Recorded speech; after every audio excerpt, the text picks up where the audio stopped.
Good morning students, let's continue our chapter chemical bonding. आज का हमारा टॉपिक है इम्पॉर्टेंस ऑफ डाइपोल मोमेंट। पिछले वीडियो में मैंने आपको डाइपोल मोमेंट के बारे में बता दिया था। ओवरव्यू दे देती हूँ, एक बार रिकैप दे देती हूँ पिछली वीडियो का कि किसी भी डाइपोल मोमेंट क्या होता है, किसी की पोलैरिटी निकालना, किसी भी मॉलिक्यूल की पोलैरिटी अगर हमने निकालनी है कि पोलर है या नॉन पोलर है, तब हम इसका डाइपोल मोमेंट निकाल सकते हैं। ठीक है, अब मैं बता रही हूँ आज डाइपोल मोमेंट की इम्पॉर्टेंस कि इसका और क्या क्या बेनिफिशियल्स हैं, क्या एप्लीकेशंस हैं, इसकी हेल्प से हम और क्या क्या कर सकते हैं।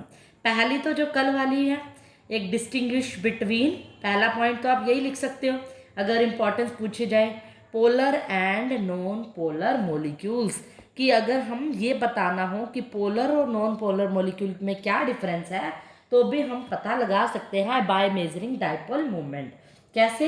हमें पता है कि नॉन पोलर मॉलिक्यूल्स है तो उसका जो डाइपोल मोमेंट होगा वो क्या होगा, जीरो होगा, लेकिन जो पोलर मॉलिक्यूल्स होंगे उसका जो डाइपोल मोमेंट होगा वो नॉन जीरो होगा।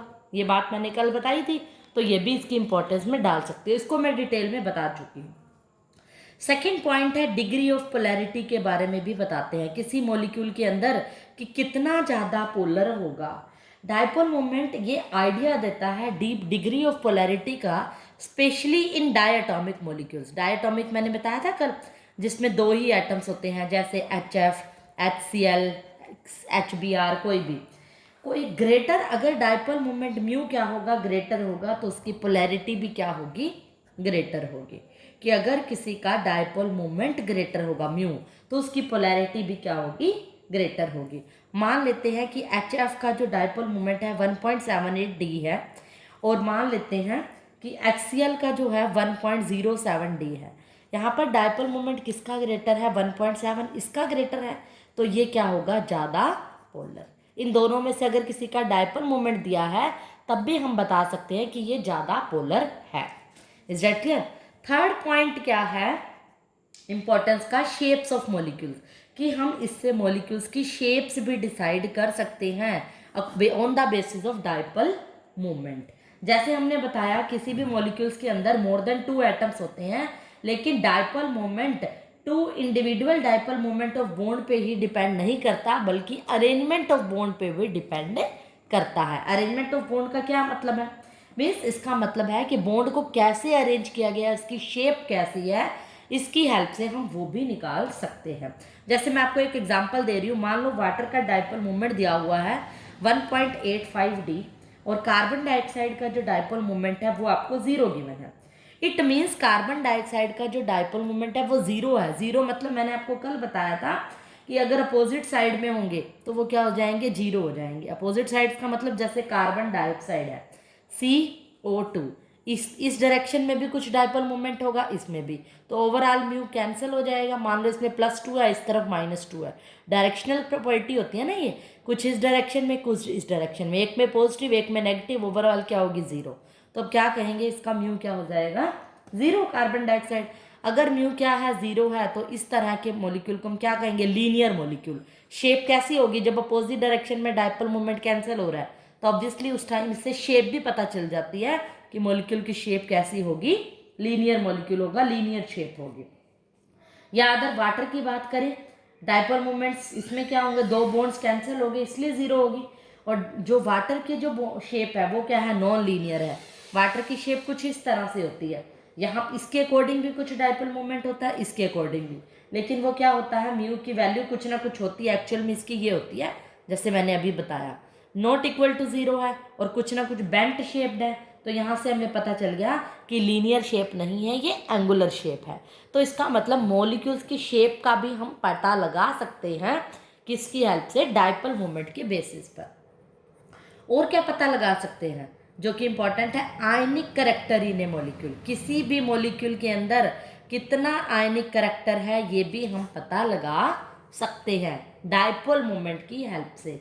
मतलब कि हमें पता है किसी भी नेचर का, केमिकल बॉन्ड के नेचर का पता लगाना कि वो कोवलेंट बॉन्ड है या आयनिक बॉन्ड है। इसका मतलब अल्टीमेटली यही हो गया ना, आयनिक करेक्टर का मतलब आयनिक बॉन्ड है उसके अंदर। और वो कैसे पता चलता है, अगर मान लो, इसके लिए ये रूल है कि अगर मान लो ग्रेटर है डिफरेंस इन इलेक्ट्रोनेगेटिविटी, मान लो दो मॉलिक्यूल्स के बीच में इलेक्ट्रोनेगेटिविटी का जो डिफरेंस है वो ग्रेटर है, greater the difference in electronegativities of bonded atom, तो higher the ionic character, IC क्या होगा उसका ज़्यादा होगा, आयनिक करेक्टर ज़्यादा होगा।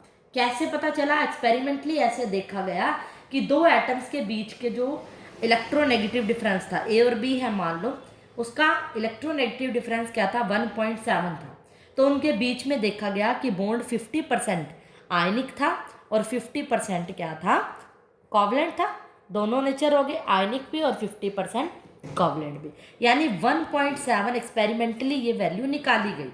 इन दोनों के बीच का इलेक्ट्रोनेगेटिविटी डिफरेंस देखा गया और इस बात से हमें पता चला कि अगर इलेक्ट्रोनेगेटिविटी डिफरेंस, ईडी मतलब इलेक्ट्रोनेगेटिविटी डिफरेंस, ग्रेटर होगा 1.7 से, तो जो केमिकल फॉर्म्ड बनेगा वो कैसा होगा? आयनिक होगा, यानी कि मोर देन 50% आयनिक करेक्टर होगा, यानी इसकी वैल्यू इससे ज़्यादा होगी तो। और लेकिन अगर इलेक्ट्रोनेगेटिव डिफरेंस लेस देन 1.7 होगा तो मेनली जो बॉन्ड होगा वो कैसा होगा? कोवलेंट होगा।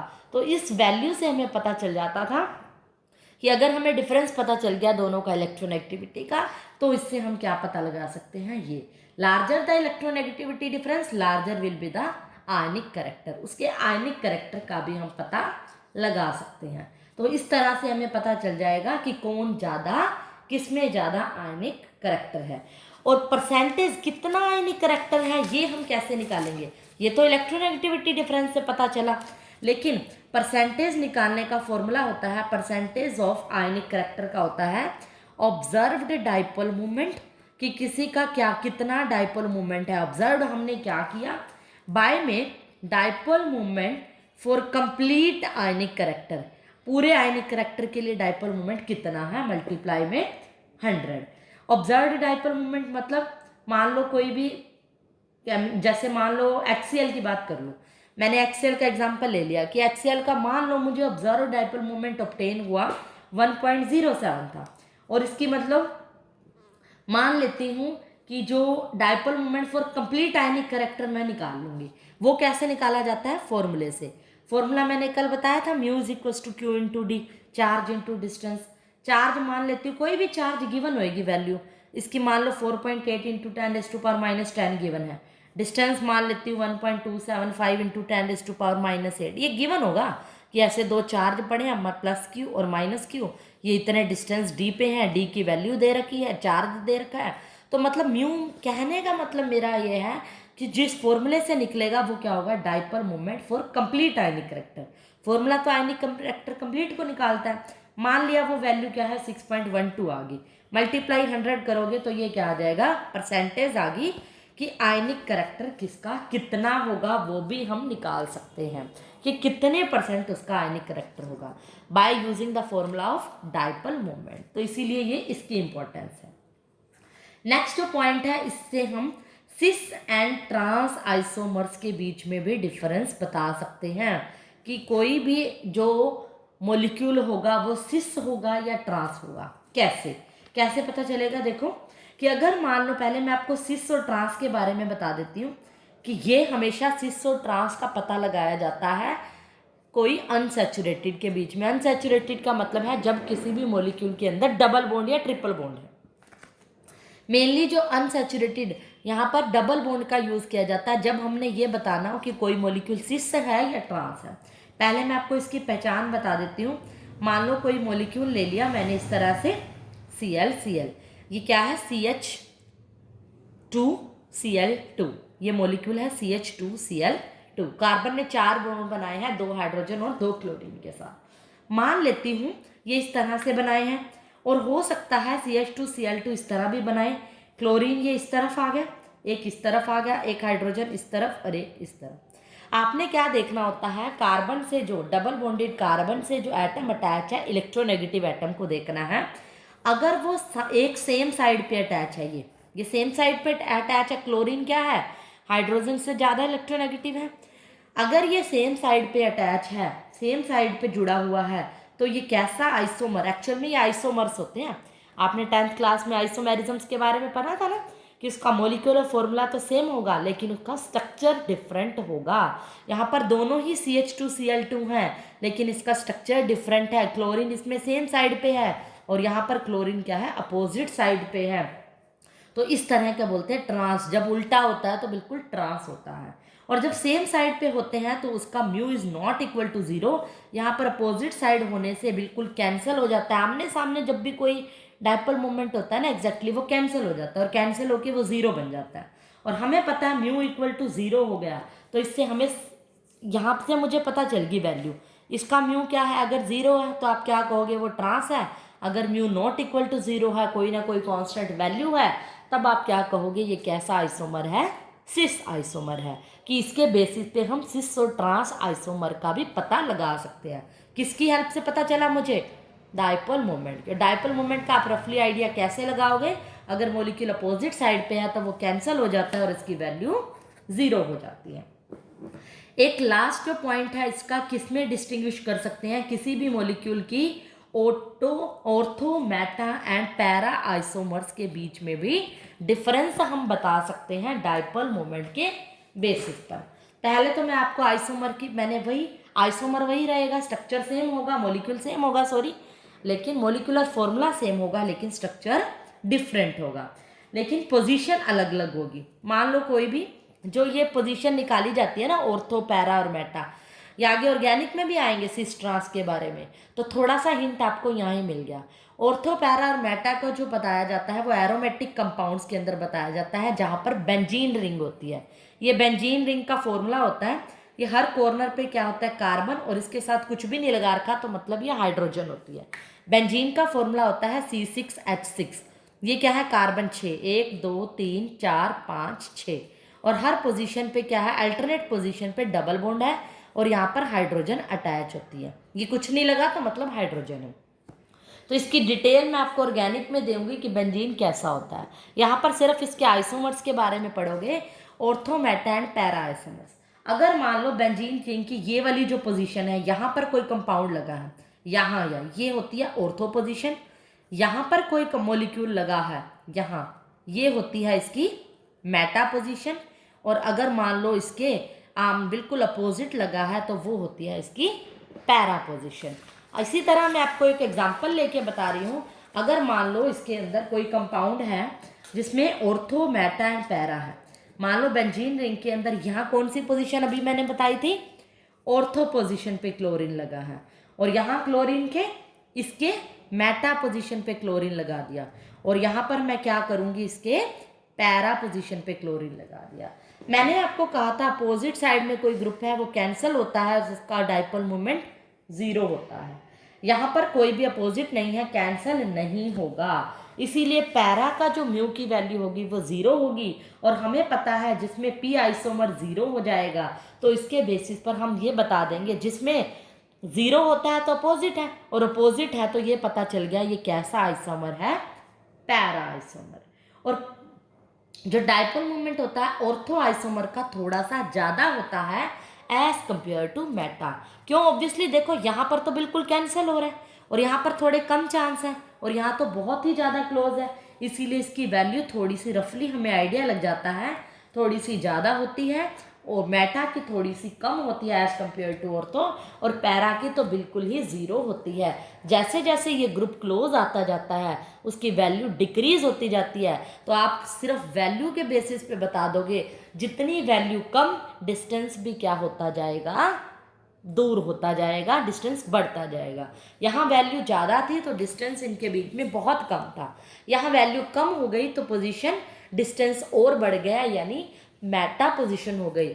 यहाँ वैल्यू और कम हो गई तो डिस्टेंस और बढ़ गया, यानी पैरा पोजीशन हो गई। तो इससे हमें पता चल गया कि ortho, Meta and para positions का भी। तो ये सब था इंपॉर्टेंस ऑफ डायपोल मोमेंट। कई बार कोई एक पॉइंट भी कह देगा कि इस पॉइंट को एक्सप्लेन करो, या कह दे कि इंपॉर्टेंस ऑफ डायपोल मोमेंट बताओ, तो ये आपको सभी पॉइंट्स 5-6 पॉइंट्स आपने सभी लिखने हैं। नेक्स्ट जो हमारा टॉपिक है बड़ा ही इंपॉर्टेंट है, इसके ऊपर क्वेश्चन आने के बहुत चांसेस हैं। बड़े अच्छे से समझना, वीडियो को पॉज करके देख लेना अगर आपको थोड़ा सा डाउट हो। टॉपिक का नाम है partial covalent character in ionic bond. अब बात हो रही है किसकी, आयनिक बॉन्ड के अंदर थोड़ा सा करैक्टर किसका आ जाता है, कोवलेंट करैक्टर, कोवलेंट बॉन्ड का, कि अगर कोई बॉन्ड आयनिक बन रहा है तो उसके अंदर थोड़ा सा करैक्टर किसका होता है, कोवलेंट बॉन्ड का भी होता है, कि उसके अंदर कुछ कुछ कोवलेंट बॉन्ड होगा और कुछ कुछ आयनिक बॉन्ड होगा। ये अलग अलग टाइप के दो बॉन्ड होते हैं। इस बात को एक्सप्लेन करने के लिए एक रूल दिया गया था, फाजान्स रूल। फाजान रूल के द्वारा ये एक्सप्लेन किया गया था कि कैसे आयनिक बॉन्ड के अंदर कुछ करैक्टर कोवलेंट बॉन्ड का भी होता है। क्या होता है इसकी जो डेफिनेशन बाद में बताऊंगी, पहले इसको मैं समझा रही हूँ। ये कहता है कि अगर मान लो आयनिक बॉन्ड होता है तो मान लो क्या होगा, हमें पता है आयनिक बॉन्ड की डेफिनेशन होती है कि शेयर इलेक्ट्रॉन गेन और लॉस ऑफ इलेक्ट्रॉन्स होता है, कि कोई भी दो एटम्स क्या करेंगे, आपस में एक दूसरे से या तो इलेक्ट्रॉन को देंगे या फिर लेंगे। शेयरिंग और लॉसिंग ऑफ इलेक्ट्रॉन्स होगा तो बॉन्ड में कैसा करेक्टर आएगा, आयनिक करेक्टर। लेकिन कोवलेंट करेक्टर में क्या होगा, जब आपस में क्या होगा, शेयरिंग ऑफ इलेक्ट्रॉन्स होगा, ये दोनों क्या होंगे, बॉन्ड आपस में एक दूसरे को शेयर करने लगेंगे। अब यहाँ पर क्या है, एक कैटायन है और एक एनायन, वो दूर दूर पड़े हैं, दूर दूर पड़े हैं तो या तो ये इसको दे सकेगा, ये इसको ले सकेगा, शेयरिंग नहीं होगी। यहाँ पर गेन और लॉस ऑफ इलेक्ट्रॉन होगा। अगर गेन और लॉस ऑफ इलेक्ट्रॉन्स होगा तो इसका मतलब इसके अंदर जो बॉन्ड बनेगा, इस तरह के एटम्स के बीच में आयनिक बॉन्ड बनेगा। लेकिन क्या होता है, जो कैटायन होता है, कैटायन की कैपेसिटी होती है इस एनायन को अपनी तरफ खींचने की, राइट। ये कैटायन प्लस चार्ज हमें पता है नेगेटिव चार्ज को खींचता है और क्या कर देता है, प्लस चार्ज इसकी शेप को क्या कर देता है, डिफॉर्म कर देता है। इलेक्ट्रॉन क्लाउड को क्या करता है, ये डिफॉर्म करता है। इलेक्ट्रॉन क्लाउड को डिफॉर्म करना या इस शेप को डिस्टॉर्टेड करना, मतलब एनायन को डिस्टोर्ट कर देता है, तोड़ देता है और इसकी शेप को बिगाड़ देता है। इलेक्ट्रॉन क्लाउड डिफॉर्म का मतलब है, अब ये एनायन थे, इसके अंदर बहुत सारे एनायन थे। अगर ये एनायन था अपने आप में तो इसके अंदर बहुत सारे इलेक्ट्रॉन थे। जब इसकी शेप को अपनी तरफ, ये क्या पॉजिटिव चार्ज जब इसको अपनी तरफ खींचेगा तो इसकी शेप क्या हो जाएगी, बिगड़ जाएगी, कुछ ऐसी बन जाएगी टेढ़ी मेढ़ी। और इलेक्ट्रॉन क्लाउड डिफॉर्म का मतलब होता है इलेक्ट्रॉन इस तरफ कुछ ज़्यादा हो जाएंगे और इस तरफ इलेक्ट्रॉन की कम जो रेशियो होगी वो थोड़ी कम हो जाएगी, शेप ऐसी बिगड़ गई। प्लस ने माइनस को अपनी तरफ खींच लिया तो इस तरफ माइनस पार्ट ज़्यादा होगा और इस तरफ कम हो जाएगा और उसकी शेप टूटी फूटी हो जाएगी, डिस्टॉर्टेड शेप हो जाएगी। और इस प्रोसेस को क्या कहते हैं हम, पोलराइजेशन। ये होना क्या होता है, पोलराइजेशन। फजान्स रूल में यही होता है। एक्सप्लेन करती हूँ फजान्स रूल क्या होता है। पहले पोलराइजेशन की डेफिनेशन समझो कि दिस डिस्टॉर्शन, डिस्टॉर्शन का मतलब होता है टूटना, शेप का बिगड़ना, ऑफ इलेक्ट्रॉन क्लाउड, एनायन का मतलब इलेक्ट्रॉन क्लाउड ही थे, बहुत सारे इलेक्ट्रॉन क्लाउड थे, ऑफ नेगेटिव एनायन बाय, किसकी हेल्प से हुआ, बाय पॉजिटिव कैटायन की हेल्प से या पॉजिटिव आयन की हेल्प से। इसको हम क्या कहते हैं, पोलराइजेशन। कि ये electron cloud of negative ion भी लिख सकते हो, नेगेटिव आयन के जो इलेक्ट्रॉन क्लाउड थे वो टूट गए, उसकी शेप बिगड़ गई, डिस्टॉर्ट हो गई, किसकी वजह से, प्लस चार्ज की वजह से।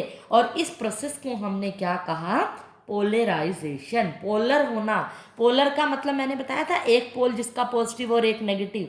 यहाँ पर इसने पोल बना दिए, दो पोल बना दिए, एक दो हिस्से कर दिए, इसको तोड़ दिया, इसीलिए इस प्रोसेस को क्या कहते हैं, पोलराइजेशन। और ये इफेक्ट जो होता है, पोलराइजेशन इफेक्ट होता है और किसकी वजह से हो रहा है, कैटायन की वजह से। अगर यहाँ पर कोई कैटायन नाम का आयन ना होता, कुछ ना होता, तो ये नेगेटिव को अपनी तरफ ना खींचता और इसकी जो शेप थी वो डिस्टॉर्टेड ना होती। इसका मतलब हमने ये कंक्लूजन निकाला कि जो पोलराइजेशन इफेक्ट था वो कैटायन की वजह से ही हुआ था। और जब कोई पॉजिटिव और नेगेटिव इसके पास पास आने लग गई, शेप डिस्टॉर्टेड होने लग गई, इट मीन्स इलेक्ट्रॉन इन्होंने शेयरिंग कर ली और शेयरिंग ऑफ इलेक्ट्रॉन की वजह से जो बॉन्ड बनता है, आपको पता है, कोवलेंट बॉन्ड बनता है। पहले वो दूर थे, या तो इलेक्ट्रॉन को दे सकते थे या ले, लेकिन शेप डिस्टॉर्टेड होने की वजह से अब ये इलेक्ट्रॉन को शेयर करेंगे और शेयरिंग ऑफ इलेक्ट्रॉन्स की वजह से जो बॉन्ड बनेगा वो कोवलेंट बनेगा। इसीलिए कहते हैं कि आयनिक बॉन्ड के अंदर भी पार्शियल कोवलेंट करैक्टर आता है और ये रूल जो होता है वो फजान रूल होता है। मीन्स हम ये कहेंगे, फजान रूल ये कहता है कि अगर ये डिस्टोर्शन ज़्यादा होगी, डिस्टोर्शन मतलब पोलराइजेशन ज़्यादा होगी, मतलब टूटेगी ज़्यादा, शेप ज़्यादा बिगड़ेगी, मतलब नेगेटिव पार्ट इधर ज़्यादा होगा, पोलराइजेशन अगर ज़्यादा होगी तो इलेक्ट्रॉन की शेयरिंग ज़्यादा होगी, और शेयरिंग ऑफ इलेक्ट्रॉन का मतलब बॉन्ड कैसा होगा, कोवलेंट। तो हम क्या कहेंगे, अगर पोलराइजेशन ज़्यादा है तो उसका कोवलेंट करैक्टर भी ज़्यादा है। ये जो रूल था, इसी रूल को ही तो हम कहते हैं फजान रूल। फजान ने रूल बताया बाय द पोलराइजेशन इफेक्ट। कहा कि अगर पोलराइजेशन पावर ज़्यादा है किसी की तो उसका कोवलेंट करैक्टर भी ज़्यादा होगा। अब आपको समझ आ गया होगा क्यों, इलेक्ट्रॉन ज़्यादा शेयर होंगे। शेयरिंग ऑफ इलेक्ट्रॉन डेफिनेशन किसकी होती है, कोवलेंट बॉन्ड की। तो अगर पोलराइजेशन ज़्यादा है तो कोवलेंट करैक्टर ज़्यादा होगा। अगर पोलराइजेशन पावर कम है तो उसका आयनिक करैक्टर ज़्यादा होगा, या कोवलेंट करैक्टर कम होगा या आयनिक करैक्टर ज़्यादा होगा, एक ही बात है। पोलराइजेशन नहीं हो रही, दूर दूर है, वहाँ पर बॉन्ड क्या बनेगा, आयनिक ही होगा। अगर कोई भी पोलराइजेशन नहीं होती, यही फजान का रूल था, नो पोलराइजेशन, अगर पोलराइजेशन हो ही नहीं रही तो क्या थी, ये कंडीशन थी स्टार्टिंग वाली, तो बॉन्ड कैसा बनता है, आयनिक। और अगर डिग्री ऑफ पोलराइजेशन स्मॉल है तो बॉन्ड कैसा बनेगा, आयनिक तो बनेगा, लेकिन विद सम क्या होगा, विद कोवलेंट करैक्टर, क्योंकि है तो सही, उसके अंदर पोलराइजेशन है, खिंचाव है, लेकिन कम है, आयनिक करैक्टर ज़्यादा होगा, विद क्या होगा, थोड़ा सा कोवलेंट करैक्टर भी होगा। लेकिन अगर पोलराइजेशन पावर ज़्यादा है तो कोवलेंट करैक्टर क्या हो जाएगा, प्रीडोमिनेंट होगा, उसमें कोवलेंट करैक्टर क्या होगा, ज़्यादा होगा। यही सारा बातें, यही पॉइंट्स क्या कहता है, फजान कहता है। फजान रूल यही कहता है कि इलेक्ट्रॉन डिस्टॉर्टेड हो जाता है बाय द कैटायन, कैटायन की हेल्प से इलेक्ट्रॉन क्लाउड की शेप बिगड़ जाती है, और इस प्रोसेस को हम पोलराइजेशन कहते हैं। अब बात यह आती है कि फजान रूल के जो फैक्टर है वो किन किन बातों पे डिपेंड करते हैं। मैंने आपको सारा फजान रूल बता दिया, तो इसके अब मैं फैक्टर बताऊंगी कि क्या ज़्यादा होगा, क्या कम होगा, तो फजान रूल पे क्या इफेक्ट पड़ेगा। आप खुद आंसर दे दोगे। स्मॉल साइज ऑफ कैटायन, अगर कैटायन का जो साइज है वो क्या है, स्मॉल है, मान लेते हैं कैटायन का स्मॉल साइज है, right, smaller the cation size. अगर कैटायन का साइज छोटा है, और एक कैटायन का एग्जांपल ले लेती हूँ मैं, बड़ा है, राइट। अब सोच कर देखो, हमें पता है फजान रूल की डेफिनेशन होती है कैटायन का एनायन को खींचना, राइट।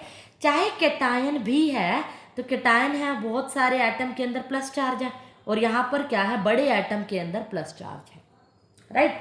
अगर साइज छोटा है तो इलेक्ट्रॉन को ये क्या होगा, बड़ी इजीली खींच पाएगा, इसके बीच में डिस्टेंस क्या, आफ्टर ऑल तो क्या होगा, ये भी अपने आप में, इसको बनाने की जरूरत नहीं है, इसका मतलब मैं इसको हाईलाइट कर रही थी इस पॉइंट को, कि अगर छोटा साइज है, छोटे साइज के अंदर कैटायन जो है कम जगह पे फैले हुए हैं, अगर कम जगह पे फैले हुए हैं तो वो इलेक्ट्रॉन को बड़ी इजीली से खींच लेंगे, क्योंकि इलेक्ट्रॉन उससे दूर नहीं है। क्योंकि अल्टीमेटली किसी भी एटम की शेप कैसी होती है, बीच में न्यूक्लियस और साइडों में इलेक्ट्रॉन, ऐसा ही होता है ना।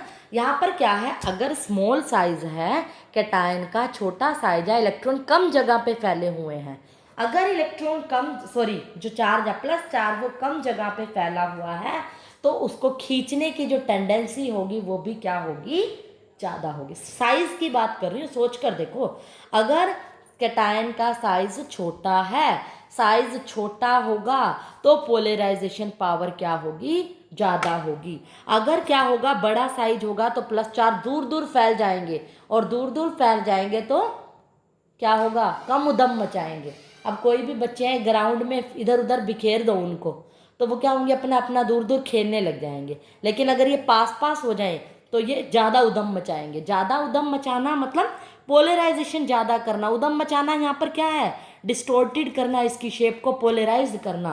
थोड़ी सी जगह में होंगे ना, बड़ी जल्दी उधम बचाएंगे, इकट्ठे मिल जाएंगे, और इलेक्ट्रॉन की जो शेप होगी इलेक्ट्रॉन क्लाउड की या आयन की, उसको डिस्टॉर्टेड कर देंगे। यानी कि अगर साइज छोटा होगा, स्मॉल साइज होगा, तो उस टाइम पे पोलराइजेशन पावर भी ज़्यादा होगी। Is that clear?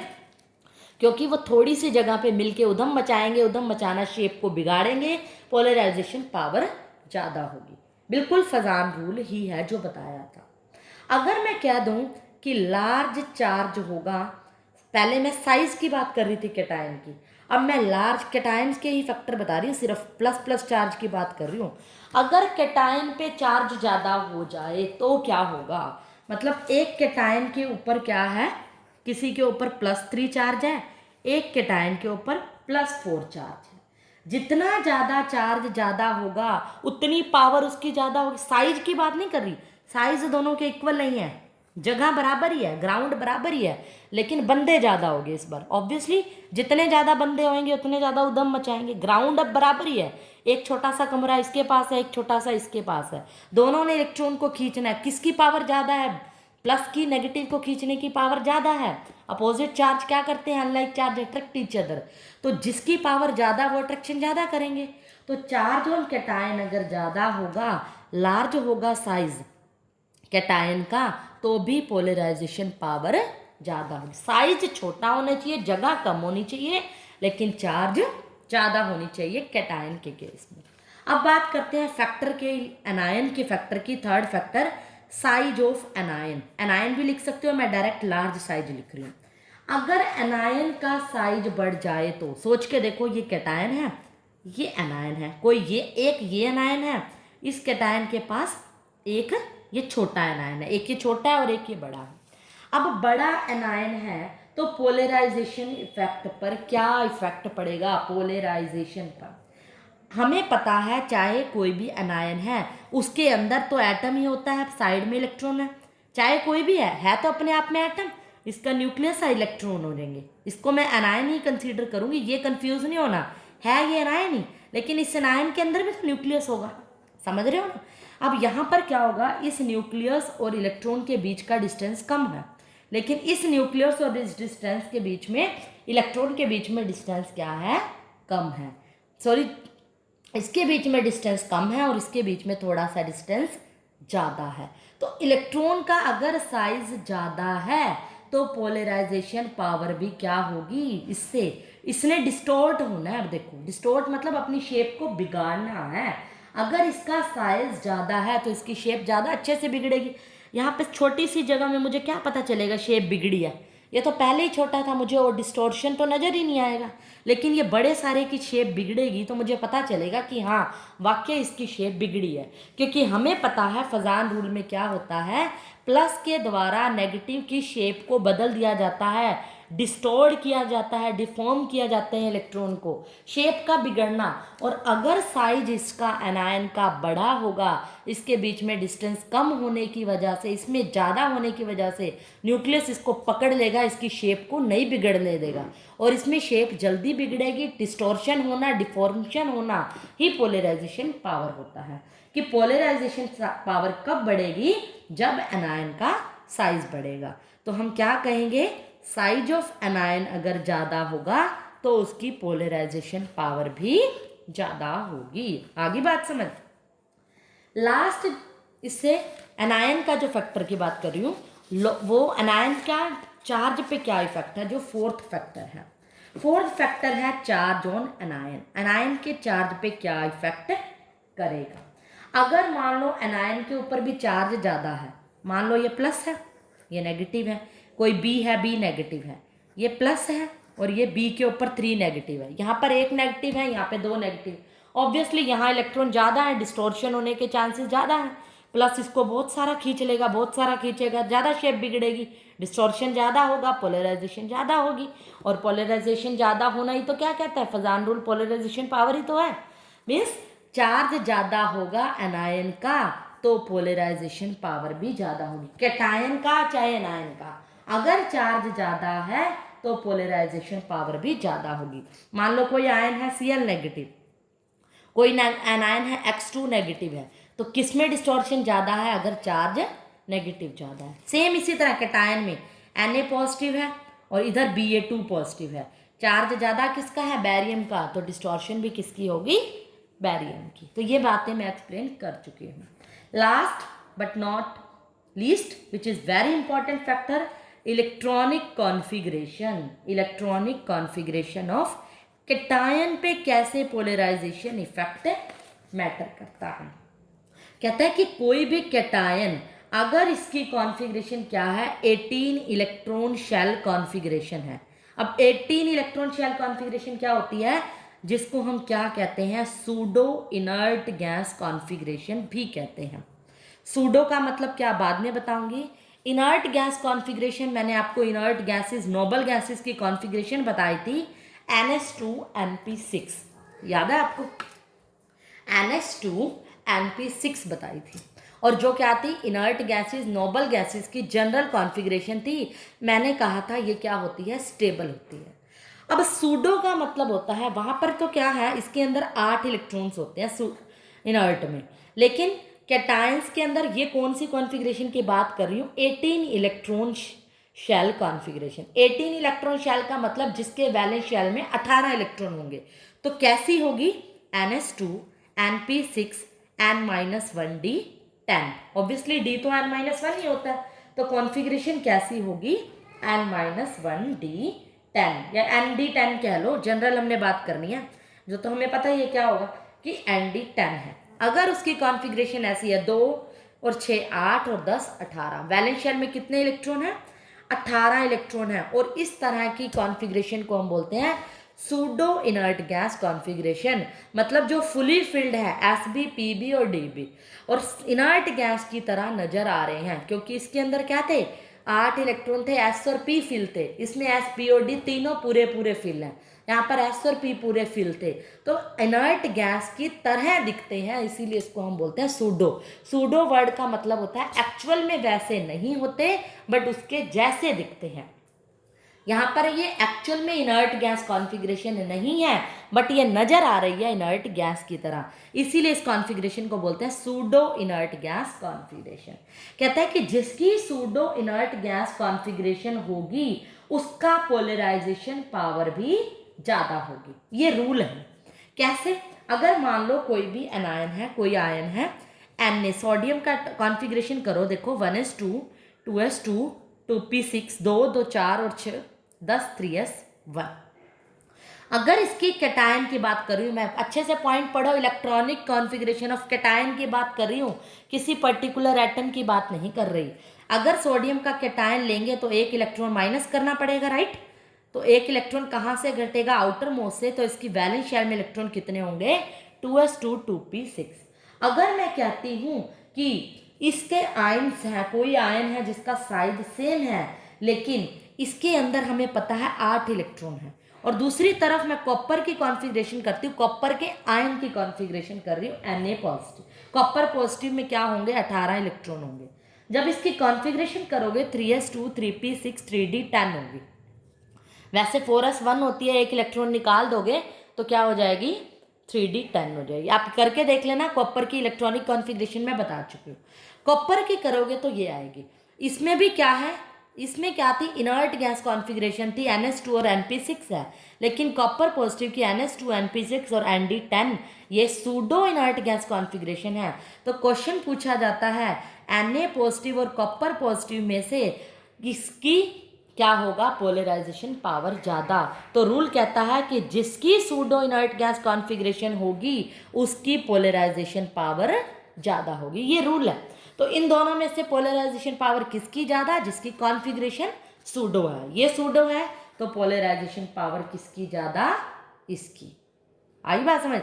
इसी तरह Ag पॉजिटिव की देखो, Au पॉजिटिव की देखो, Zn2 पॉजिटिव की देखो, इनकी करके देखोगे ना आप कॉन्फ़िगरेशन, सूडो इनर्ट गैस ही होगी, इसके NH2 NP6 ND10 होगी। तो हम कहेंगे इस तरह के जो मॉलिक्यूल्स हैं, कंपाउंड हैं, उनकी पोलराइजेशन पावर भी ज़्यादा है, तो उस कंपाउंड को हम देखते ही कह सकते हैं कि उसकी कॉन्फ़िगरेशन ज़्यादा होगी।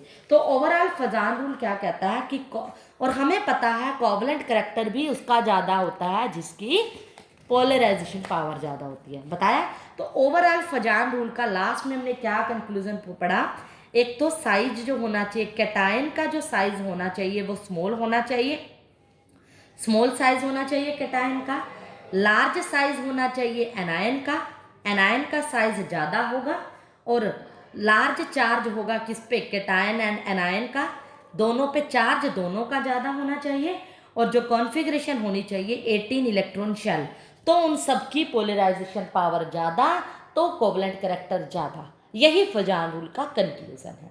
तो आज हमने फजान रूल पढ़ा, बड़ा इंपॉर्टेंट था। ये हमने केमिकल बॉन्डिंग का एक पार्ट पूरा कर लिया, जिसमें सिर्फ बॉन्डिंग का डिस्कस किया था मैंने।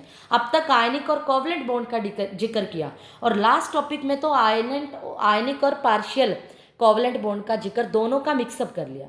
इस चैप्टर का नाम है chemical bonding and molecular structure. Molecular structure का जिक्र हम नेक्स्ट लेक्चर में करेंगे। तो अब जाने से पहले मैं आपको एक इम्पॉर्टेंट इन्फॉर्मेशन दे दूं कि आपका क्विज कॉन्टेस्ट होगा मल्टीपल चॉइस का, जिसमें 15 मल्टीपल क्वेश्चंस होंगे। वो उसके लिए आप प्रिपेयर रहिएगा। वो नेक्स्ट संडे को कभी भी हो सकता है। उसकी इन्फॉर्मेशन आपको स्कूल की तरफ से स्कूल ऐप में डाल दी जाएगी। इस कंपटीशन के जो सिलेबस होगा वो हमारी second unit structure of atom होगी।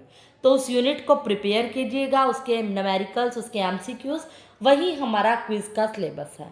और एक और इम्पॉर्टेंट इन्फॉर्मेशन, आपकी जो जूम क्लास होती है, लाइव क्लास, जो डाउट सेशन है, अब से सभी स्टूडेंट्स को वहाँ पर आना कंपलसरी है। वहाँ पर अटेंडेंस आपकी काउंट होगी, उसके बेसिस पर ही आपकी असेसमेंट भेजी जाएगी।